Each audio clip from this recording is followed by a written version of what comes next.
Hello everyone, welcome back to ट्यू पाठशाला।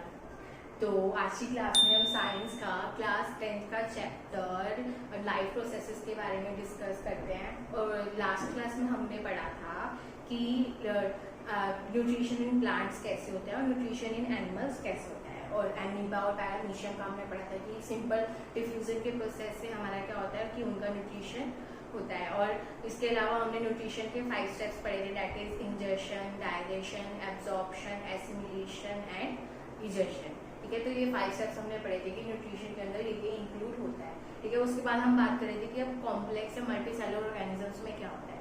ठीक है, अब ये पढ़ चुके थे कि जो मल्टीसेलुलर ऑर्गेनिजम्स होते हैं उनका इन्वायरमेंट के साथ डायरेक्ट कॉन्टेक्ट नहीं होता, या उनका बॉडी फिजिक या बॉडी स्ट्रक्चर होता है वो कॉम्प्लेक्स होता है। ठीक है, तो उनकी जो मशीनरी होती है, या मतलब अगर हम देखें, अगर वो सिंपल डिफ्यूजन से करने लग जाए ना, तो उनका एक मॉलिक्यूल ऑफ जो ऑक्सीजन है वो अप्रोक्सीमेटली 2 days में वो मतलब कि पूरी ऑल ओवर बॉडी में जाएगा। ठीक है, तो मतलब कि उनका जो न्यूट्रिशन की रिक्वायरमेंट है वो फुलफिल नहीं हो सकती विद द सिंपल डिफ्यूजन से। ठीक है, तो उनका एक कॉम्प्लेक्स मैकेनिज्म है, that is known as digestive system.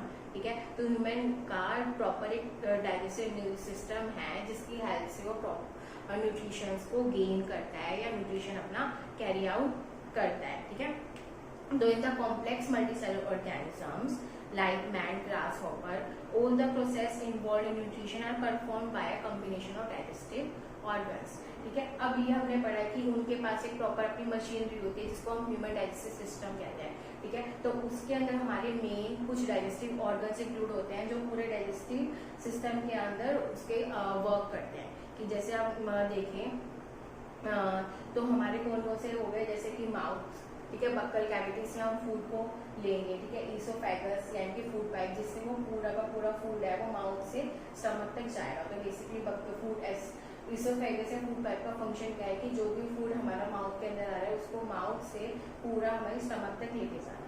ठीक है, फिर स्टमक हमारा इन्वॉल्व होता है, स्टमक के साथ हमारे सिक्रीशन आते हैं पैंक्रियास, लीवर से। ठीक है, लीवर अपना जो जितना भी सिक्रीशन है वो गॉल ब्लैडर के अंदर से स्टोर करता है, तो गॉल ब्लैडर सिक्रीशन आता है। इन सब का सारा सिक्रीशन स्मॉल इंटेस्टाइन में जाता है। ठीक है, स्मॉल इंटेस्टाइन में पूरी जो भी हमने फूड खाया वो सारा का सारा एब्जॉर्ब होता है। देन वो उसके बाद जो अनडाइजेस्टिव फूड है वो सारा किस में चला जाता है, लार्ज इंटेस्टाइन में। लार्ज इंटेस्टाइन में जो भी उसमें वाटर रिक्वायरमेंट थी वो सारी की सारी एब्जॉर्ब करके उसके बाद जो अनडाइजेस्टिव फूड है वो सारा रिमूव आउट हो जाता है विद द एनिमल्स। तो ये एक रफली रिप्रेजेंटेशन है, ये एक रफली इंफॉर्मेटिव व्यू है कि डाइजेस्टिव सिस्टम में डाइजेस्टिव ऑर्गन्स हमारे कैसे क्या क्या काम करते हैं। ठीक है, अब हम इसकी डिटेल स्टडी करते हैं। ठीक है, तो फर्स्ट थिंग इज कि जो लॉन्ग ट्यूब है जो माउथ से स्टमक तक फूड को कैरी आउट करे। सबसे पहली चीज तो ये जानने की जरूरत है कि जो ये लॉन्ग ट्यूब हमें दिख रही है दैट इज दिस। ठीक है, तो डाइजेशन और एब्जॉर्प्शन, ठीक है, पूरा का पूरा इस लॉन्ग ट्यूब के ऊपर डिपेंड करता है। ये लॉन्ग ट्यूब हमारी माउथ से स्टार्ट होगी, पूरा हमारे यहाँ से लेके यहाँ तक पूरा एंड तक, यानी कि टिल एनस। तो मतलब टिल एनस तक जो सारी चीजें कैरी आउट कर रही है। ठीक है, तो इस लॉन्ग ट्यूब के सराउंड कुछ हमारे जो ऑर्गन्स है उसको कैरी आउट करते हैं, और इसके अराउंड और कुछ ऑर्गन्स इसके अराउंड सराउंड करते हैं इस लॉन्ग ट्यूब को। ठीक है, that is known as alimentary canal. ठीक है, तो इस लॉन्ग ट्यूब को हम कहते हैं एलिमेंट्री कैनाल, जो हमारी कहाँ से स्टार्ट होती है, माउथ से, और एंड कहाँ पे होती है, एनस पे।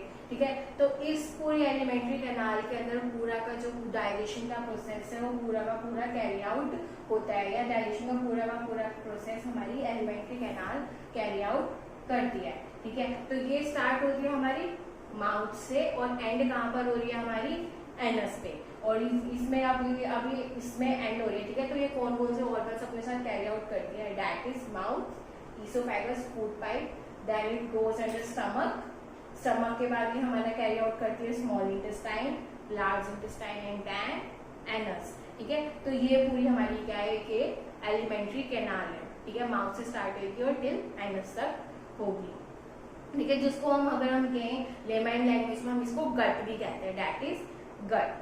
ठीक है, तो हमारी ह्यूमन डाइजेस्टिव सिस्टम में कौन कौन से ऑर्गन्स इंक्लूड होते हैं, that is mouth, oesophagus, stomach, small intestine, large intestine, ठीक है। और इन सब के अलावा ये जो लीवर है, ठीक है, ये जो पैंक्रियाज है, ठीक है, इन सब का सिक्रीशन इन्वॉल्व होता है। दैट इज दीज आर, ये सारे क्या हमारे डाइजेस्टिव ऑर्गन्स, पर दीज आर ग्लैंड्स, ठीक है। तो लीवर एंड पैंक्रियाज, ठीक है, इन लीवर और पैंक्रियाज का हमारा सिक्रीशन इनके अंदर जाता है, या इन ग्लैंड्स का सिक्रीशन जाता है, ठीक है। तो हमारे डाइजेस्ट सिस्टम में ग्लैंड्स कौन कौन से हो गए, दैट इज पैंक्रियाटिक, लीवर से हमारा लीवर से जो सिक्रीशन आएगा that is and salivary glands, ठीक है। तो हमारी ह्यूमन बॉडी में जो हमारा क्या करेंगे, सलाइवा प्रोड्यूस करेंगे। हम आगे फर्दर सलाइवा के बारे में फर्स्ट डिस्कस करेंगे। पहले तो ये जान लो कि हमारे डाइजेस्टिव ऑर्गन कौन से हो गए, माउथ, ईसोफेगस, स्मॉल स्टमक, फिर the small intestine and large intestine. और हमारे जो ग्लैंड एसोसिएटेड है इस डाइजेस्टिव सिस्टम के, वो है हमारे salivary glands, liver and pancreas, ठीक है। पैंक्रियाज, लीवर एंड हमारा सलाइवरी ग्लैंड जो हमारा किसके अंदर प्रेजेंट होगा, that is in the mouth, ठीक है। माउथ के अंदर हमारा क्या होगा, सलाइवरी ग्लैंड्स, ठीक है। तो ये हमारे बेसिकली ग्लैंड्स इन्वॉल्व है, ठीक है। तो सबसे फर्स्ट स्टेप हमने पढ़ा था, पहले पढ़ के आ चुके। सबसे फर्स्ट स्टेप क्या होगा, इंजेक्शन, यानी कि सबसे पहले हम क्या करेंगे, फूड को इनगल्फ करेंगे, ठीक है। तो जो टेकिंग ऑफ वो food material inside our mouth, ठीक है, माउथ के अंदर फूड मटेरियल का लेना, फर्स्ट स्टेप इज इंजेक्शन। इसको हम सिंपल इंजेक्शन कहते हैं, ठीक है। तो और उसको वो इंजेक्शन किसके द्वारा कैरी आउट होता है, हमारे पास special organ that is known as mouth cavity और बक्कल कैविटी, ठीक है। तो the food is put in the mouth with the help of hands की हेल्प से हम माउथ फूड को हम माउथ के अंदर पुट करते हैं। तो ये हमारा फर्स्ट स्टेप है इंजेक्शन, ठीक है। उसके बाद हमारा नेक्स्ट स्टेप आता है डाइजेशन, ठीक है। तो अब ये चीज ध्यान रखने की, जो डाइजेशन होता है ना वो माउथ के अंदर ही स्टार्ट हो जाता है, ठीक है। माउथ के अंदर ही हमारा डाइजेशन स्टार्ट हो जाता है। थोड़ी देर पहले हम पढ़ चुके हैं कि लीवर, पैंक्रियाज और माउथ के अंदर एक सलाइवरी ग्लैंड्स होते हैं, ठीक है, वो अपना सिक्रीशन करते हैं जो डाइजेशन में हेल्प करता है, ठीक है। तो माउथ के अंदर हमारे क्या क्या है, टंग है, टीथ है, ठीक है, और जितने भी हमारे क्या है नेक्स्ट सलाइवरी ग्लैंड्स है, ठीक है। अब जो टंग एंड टीथ है वो तो फूड की फिजिकल मूवमेंट या उसको क्रशिंग या उसको च्यूइंग या उसको ग्राइंड करने में हेल्प करेंगे, ठीक है। बट जो उसके ग्लैंड्स है माउथ के अंदर, ठीक है, that is known as salivary glands, वो अपना एक सिक्रीशन सिक्रीट करेंगे, that is known as saliva, ठीक है। सलाइवा क्या करेगा, उस माउथ मतलब माउथ को वाटर करने में हेल्प करता है, या उस फूड को वाटर सॉल्यूबल बनाने में या उस वाटर सॉल्यूबल बनाने में हेल्प करता है, जिससे वो जो फूड है पूरा का पूरा स्टमक में इजीली सॉल्यूबलाइज हो जाएगा आगे और इसको इजीली सॉल्यूबल फॉर्म में मिले, ठीक है। तो हमारा जो फूड है पूरा का पूरा वाटर सॉल्यूबली कहाँ बन जाता है, माउथ के अंदर ही बन जाता है with the help of saliva, ठीक है। अब ये सलाइवा क्या होता है, सलाइवा एक वाटर सिक्रीशन है। जैसे कि कभी बार देखा है कि जैसे कोई भी टेस्टी सब्जी है, जैसे कोई फेवरेट मान लो गुलाब जामुन अगर तुम्हारे सामने दिखे तो तुम्हारे माउथ क्या हो जाएगा, वाटर्स करने लग जाएगा, वाटर करने लग जाएगा, मतलब कि तुम्हारी बॉडी के अंदर तुम्हारे माउथ के अंदर ऑलरेडी सलाइवा बनने लग जाएगा कि जैसे तुम्हें फूड दिखेगा, ठीक है, ताकि तुम उसको इन्वॉल्व कर सको और उसको पूरी अच्छे से डाइजेस्ट कर सको, ठीक है। तो मतलब कि basically it helps in physical digestion, पर जो हमारा सलाइवा है या जो वाटर लिक्विड है वो फूड को माउथ के अंदर ही क्या करने में हेल्प करता है, वेट करने में हेल्प करता है, ठीक है। तो ये the watering of mouth is due to the production of saliva by salivary glands, ठीक है, तो इन द माउथ, ठीक है। अब ये फिजिकल मूवमेंट हमारी टीथ और टंग से हो गई, जो भी उसको च्यूइंग, ग्राइंड, क्रशिंग जो भी करना था वो फिजिकली हो चुका, ठीक है। जो केमिकली जो मूवमेंट होगी या जो केमिकल मूवमेंट होगी या जो केमिकल रिएक्शंस हमारी स्टार्ट हो जाती है सलाइवा से, ठीक है। तो सलाइवा से हमारी क्या हो जाती है, केमिकल डाइजेशन हमारा स्टार्ट हो जाता है, ठीक है। और इन सबके अलावा माउथ में वाटर अभी आता है कि सलाइवा वाटर सॉल्यूबल कैसे बनाता है, या जो फूड हमने खाया है उसको स्प्रेड करके स्मॉलर पार्टिकल्स में उसको वाटर सॉल्यूबल कैसे बनाता है, बाय सिक्रेटिंग एंजाइम्स, ठीक है। एंजाइम्स क्या होते हैं, एक बायोकेमिकल होते हैं, बायोकेमिकल प्रोडक्ट्स होते हैं या biochemical various types of small और होते हैं कैटलिस्ट जो हेल्प करते हैं किसी भी चीज को डाइजेशन करने में, ठीक है। तो क्या करेंगे, एंजाइम, ठीक है, वो क्या करेगा, वो एंजाइम से क्रिएट करता है सलाइवा या सलाइवा, जिसके अंदर एक उस एंजाइम का नाम होता है सलाइवरी अमाइलेज, ठीक है। तो उसके अंदर कौन सा एंजाइम होता है, सलाइवरी अमाइलेज, तो दैट इज इट, ठीक है। तो सलाइवा के अंदर हमारा एंजाइम प्रेजेंट हो, सलाइवी एमाइलेज, ठीक है, जो वो हेल्प करेगा उस सलाइव वो फूड को डाइजेस्ट करने में या उसको बिल्कुल सिंपलेस्ट फॉर्म या शुगर में कन्वर्ट करने में। अब ठीक है, अमाइलेज का फंक्शन क्या होता है? अमाइलेज का बेसिकली फंक्शन ये होता है कि जितना भी उसके अंदर कार्बोहाइड्रेट वगैरह प्रेजेंट होगा ना उसके फूड पार्टिकल के अंदर, उस फूड का कार्बोहाइड्रेट को सिंपलेस्ट शुगर फॉर्म में बना देना is the function of salivary amylase, ठीक है। तो मतलब कि जो डाइजेशन होता है ना वो बेसिकली माउथ में ही स्टार्ट हो जाता है और जिसका केमिकल डाइजेशन सबसे पहले सलाइवा से होता है। सलाइवा के अंदर हमारा क्या होता है? सलाइवरी अमाइलेज, जो कार्बोहाइड्रेट फूड के अंदर प्रेजेंट होगा उसको डाइजेस्ट करने में हेल्प करेगा, ठीक है। तो हमारा क्या होगा? कार्बोहाइड्रेट का डाइजेशन हमारा माउथ से ही स्टार्ट हो जाता है। याद रखना है सिर्फ कार्बोहाइड्रेट का होगा, ये हमारी सिर्फ क्या फूड के अंदर को सिंपल ग्लूकोज में कन्वर्ट करने में हेल्प करेगा, ठीक है। तो हमारा सारा का सारा डाइजेशन हमारा सलाइवरी अमाइलेज कर देगा। बेसिकली मतलब इसका मोटिव क्या होता है कि फूड को सिंपलेस्ट फॉर्म ग्लूकोज में कन्वर्ट करना, यानी कि कार्बोहाइड्रेट को ग्लूकोज के अंदर बनाना। उसके बाद जब वो सलाइवरी अमाइलेज ने अपना वर्क कर दिया, जितना भी डाइजेशन माउथ के अंदर होना था हो गया, उसके बाद जो फूड है वो जाएगा सीधा स्टमक के अंदर। अब स्टमक के अंदर फूड कैसे कैरिड आउट होगा? With the help of oesophagus. Oesophagus अगर हम देखें तो फूड पाइप, फूड पाइप का मतलब क्या होता है? ऐसी पाइप जो खाने को माउथ से कहाँ लेकर जाए? स्टमक के अंदर, ठीक है। That is the function of food pipe, ठीक है। तो ये क्या करेगी? माउथ से फूड को कहाँ लेके जाएगी? स्टमक के अंदर, ठीक है। अब इसके अंदर ऐसा क्या होता है कि जिससे जो खाना है वो सीधा माउथ का हमारा क्या स्टमक के अंदर पहुंच जाता है। इसके अंदर क्या होता है? बेसिकली पेरिस्टलेटिक मूवमेंट होती है, ठीक है। इसके अंदर बेसिक पेरिस्टलेटिक मूवमेंट होती है और इसकी वॉल्स के अंदर क्या होता है? कॉन्ट्रैक्शन, ठीक है। जैसी फूड है कॉन्ट्रैक्शन और रिलैक्सेशन, ऐसे करके इसमें एक बॉल में एक ऐसे करके मूवमेंट होती है जिसको पेरिस्टलेटिक मूवमेंट कहते हैं, ठीक है। ये मूवमेंट क्या करते हैं कि जो फूड है ना उसको माउथ से स्टमक ले जाने में हेल्प करती है और जो फूड का ना बैक फ्लो करने में है, बैक फ्लो नहीं होने देती। जैसे ऐसा भी हो सकता है ना कि फूड पाइप में खाना चला गया तो वो वापस ऊपर नहीं आता। जैसे हमने देखा है खाना एक बार हम बॉडी में चला जाए या एक बार हम इनगल्फ कर ले तो वो खाना वापस बैक फ्लो नहीं होता। क्यों बैक फ्लो नहीं होता है? क्योंकि द पेरिस्टलेटिक मूवमेंट या जो उसकी वॉल्स में, फूड पाइप की वॉल्स में जो मूवमेंट होती है उसकी हेल्प से क्या होता है कि जो फूड होता है उसके एक वन डायरेक्शन फ्लो में वो सीधा फूड क्या करता है? सीधा हमारे स्टमक के अंदर जाता है, ठीक है। That the contraction and expansion, ठीक है, movement of the walls of food pipe is called peristaltic movement, ठीक है।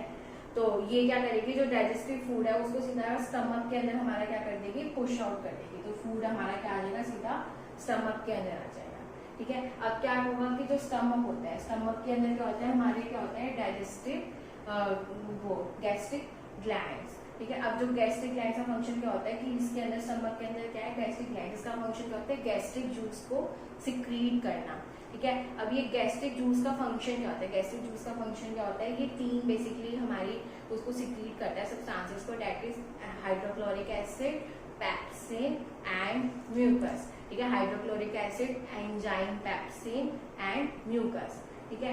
तो अब ये आता है कि अब ये एंजाइम पेप्सिन का फंक्शन क्या होता है कि अब कार्बोहाइड्रेट्स की डाइजेशन तो इधर होगी बट क्या प्रोटीन की डाइजेशन कहाँ होती है? स्टमक के अंदर, ठीक है। जो भी फूड के अंदर प्रोटीन प्रेजेंट होगा, ठीक है, उसको सिंपलेस्ट फॉर्म में या उसको डाइजेस्टिव फॉर्म बना देगा एंजाइम पेप्सिन, ठीक है। प्रोटीन को सिंपलर फॉर्म में वो कन्वर्ट कर देगा, ठीक है। तो protein digestion begins in stomach, ठीक है। और अब ये जो पेप्सिन है, पेप्सिन का हमने पढ़ा कि ये हमारे क्या उसमें प्रोटीन डाइजेशन में हेल्प करता है। दूसरी चीज हमें ये चीज याद रखनी होगी, अब ये जो पेप्सिन है ना ये सिर्फ HCl, ठीक है, HCl की प्रेजेंस में ही एक्ट करेगा। मतलब क्या है? HCl क्या करता है? उस पूरे को ना एसिडिक मीडियम प्रोवाइड करता है, पूरे स्टमक को क्या कर देता है? एसिडिक मीडियम प्रोवाइड कर देता है, जिसकी वजह से प्रोटीन की डाइजेशन इजीली हो पाती है। क्योंकि जो एंजाइम पेप्सिन है वो सिर्फ HCl की प्रेजेंस में ही एक्ट करेगा, उसके अलावा वो कहीं भी एक्ट नहीं करेगा, ठीक है। तो HCl सिर्फ पेप्सिन की प्रेजेंस में ही एक्ट करता है। तो जिसकी वजह से क्या होता है? HCl का फंक्शन क्या होता है कि पूरे स्टमक को क्या करना है? एसिडिक मीडियम प्रोवाइड करना है। That is the function of HCl and the function of pepsin enzyme is to digest the protein, ठीक है। तो प्रोटीन को कौन डाइजेस्ट करता है? हमारा पेप्सिन। उसके अलावा अब इसके बाद हमारा जो थर्ड है दैट इज म्यूकस। म्यूकस का क्या फंक्शन होता है कि पूरी जो स्टमक की वॉल है ना उसको एसिड से बचाना, ठीक है, यानी कि टू प्रोटेक्ट द स्टमक की lining from the action of acid के एक्शन से पूरी की स्टमक वॉल या स्टमक लाइनिंग को बचाना। That is a function of mucus, ठीक है। तो म्यूकस करती है कि उसकी लाइनिंग को पूरे अच्छे से प्रोटेक्ट करने में हेल्प करती है, ठीक है। अब जैसे फूड गए, यहाँ से कार्बोहाइड्रेट का डाइजेशन हो गया, यहाँ से प्रोटीन का डाइजेशन हो गया, ठीक है। उसके बाद ही सारा का सारा फूड हमारा कहाँ जाएगा, स्मॉल इंटेस्टाइन में, ठीक है। स्मॉल इंटेस्टाइन में क्या होगा कि अब ये जो एसिडिक फूड है, ठीक है, इसको फर्स्ट थिंग होता है एसिडिक स्मॉल इंटेस्टाइन में ना एल्कलीन नेचर के होता है स्मॉल इंटेस्टाइन, ठीक है। तो वहाँ पे जो डाइजेशन प्रोसेस होता है वो एल्कलीन नेचर में होता है, ठीक है। एल्कलीन मीडियम चाहिए होता है स्मॉल इंटेस्टाइन को डाइजेशन करने के लिए।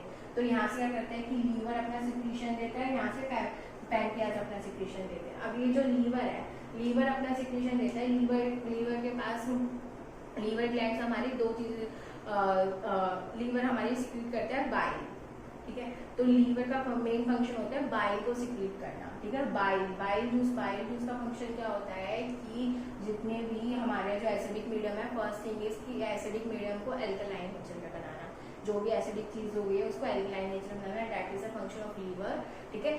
दूसरी चीज क्या होती है कि जो भी अब ये जो अब कार्बोहाइड्रेट का डाइजेशन हो गया, फैट प्रोटीन का हो गया, फैट की बारी आती है, ठीक है। तो फैट को डाइजेस्ट करने में कौन हेल्प करता है, लीवर, ठीक है। वो क्या कर देगा, फैट की मल्सिफिकेशन कर देगा, या फैट मतलब कि जो फूड है उसको, उसके अंदर जो फैट प्रेजेंट है उसको छोटे छोटे मॉलिक्यूल्स या ग्लोब्यूल्स में कन्वर्ट कर देगा, that is emulsification of fat, ठीक है। तो लीवर हमारा हेल्प करता है, जो मतलब ये होता है विच हेल्प टू इमल्सिफाई और break the fat present in the food, ठीक है। और उसके बाद फिर हम उस पर क्या करेंगे, अब ये लीवर का काम हो गया, उसको अल्कलाइन मीडियम मिल गया, फैट की डाइजेशन होगी। उसके बाद आते हैं पैनक्रियास की बारी। पैनक्रियास करता है पैनक्रियाटिक एंजाइम सिक्रीट करता है, जो हमारा क्या होता है ट्रिप्सिन।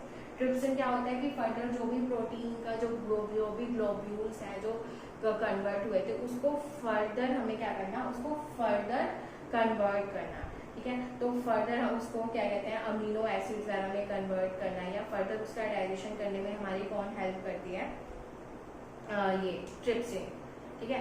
तो ट्रिप्सिन डाइजेस्ट द प्रोटीन्स, ठीक है। अब पैनक्रियाज होते हैं ना, वो तीनों एंजाइम सिक्रीट करते हैं, दैट इज अमाइलेज, ठीक है, ट्रिप्सिन एंड ये लाइपेज। अब ये चीज ध्यान रखनी है कि अब एक चीज ध्यान रखनी है कि दैट इज कि अमाइलेज का फंक्शन होता है कार्बोहाइड्रेट को डाइजेस्ट करना, ट्रिप्सिन का फंक्शन होता है प्रोटीन को डाइजेस्ट करना, और फैट लाइपेज का फंक्शन होता है फैट को डाइजेस्ट करना, ठीक है, फैट को डाइजेस्ट करना। तो मतलब तीनों के ऊपर एक्शन कौन कर रहा है, फर्दर पैनक्रियास, मतलब फर्दर, ठीक है, पैनक्रियास उसको फर्दर हेल्प कर रहा है उसका फर्दर डाइजेशन करने में, ठीक है। तो मतलब दैट इज अमाइलेज, ऐसे होता है डाइजेशन, सबसे पहले कार्बोहाइड्रेट, प्रोटीन, देन फैट, ठीक है। तो कार्बोहाइड्रेट के लिए अमाइलेज, प्रोटीन के लिए ट्रिप्सिन एंड फैट के लिए हमारा क्या हो गया ये लाइपेज, ठीक है। तो ये हमारा पैनक्रियास। अब ये जो फूड है स्मॉल इंटेस्टाइन में एल्कलीन मीडियम है, स्मॉल इंटेस्टाइन खुद की अपने एंजाइम सिक्रीट करता है, ठीक है, जिसको इंटेस्टाइनल जूस वो सिक्रीट करता है, जिसके अंदर एंजाइम्स प्रेजेंट होते हैं, ठीक है। वो हमारे जितने भी कार्बोहाइड्रेट है उसको फर्दर ग्लूकोज में या ग्लाइकोजन या उसमें कन्वर्ट कर देगा, ठीक, कार्बोहाइड्रेट्स को ग्लूकोज में, प्रोटीन को किसमें कर देगा, वो अमीनो एसिड्स में, और हमारे जो फैट होंगे फैट किसमें कन्वर्ट हो जाएंगे, फैटी एसिड्स प्लस ग्लिसरॉल, ठीक है। तो हमारा दैट इज ये हमारा स्मॉल इंटेस्टाइन का पूरा जो डाइजेशन है वो फाइनली मतलब हमारे पास फाइनल जो बाय प्रोडक्ट मिलता है दैट इज कार्बोहाइड्रेट से ग्लूकोज, प्रोटीन से अमीनो एसिड, ठीक है, और फैट से हमें क्या मिला, फैटी एसिड्स प्लस ग्लिसरॉल्स, ठीक है। अब ये सारे हमारे क्या होते हैं, वाटर सॉल्यूबल होते हैं। अब ये वाटर सॉल्यूबल मतलब मेन काम था वाटर सॉल्यूबल बनाना, तो अब ये सारे के सारे हमारे स्मॉल इंटेस्टाइन से क्या होगा, सारे के सारे हमारे ब्लड में जाके एब्जॉर्ब हो जाएंगे, क्योंकि ये वाटर सॉल्यूबल है, पूरी अच्छे से सॉल्यूबल हो जाते हैं, ठीक है। अब ये सारे के सारे हमारे ब्लड में जाके एब्जॉर्ब हो जाएंगे, ठीक है। तो अब ये क्या कहते हैं, अब ये जो पूरे के पूरे ब्लड के अंदर एब्जॉर्ब कैसे होता है कि अब ये जो पूरा का पूरा फूड मटेरियल है ये पूरा इंटेस्टाइन भी ना वॉल्स तक पहुंच जाता है, ठीक है, वॉल्स में, और वहाँ पर इंटेस्टाइन के अंदर बहुत सारे नंबर ऑफ माइक्रोविलाई, मतलब माइक्रोविलाई का मतलब क्या, बहुत सारे ऐसे प्रोजेक्शंस होते हैं जो क्या करते हैं उसका सरफेस एरिया को बढ़ा देते हैं, ठीक है। अब जो सरफेस एरिया बढ़ गया तो क्या करेगा, वहाँ पे कि पूरा का पूरा जो फूड है वो इजीली हमारा जो एब्जॉर्ब हो जाएगा, ठीक है।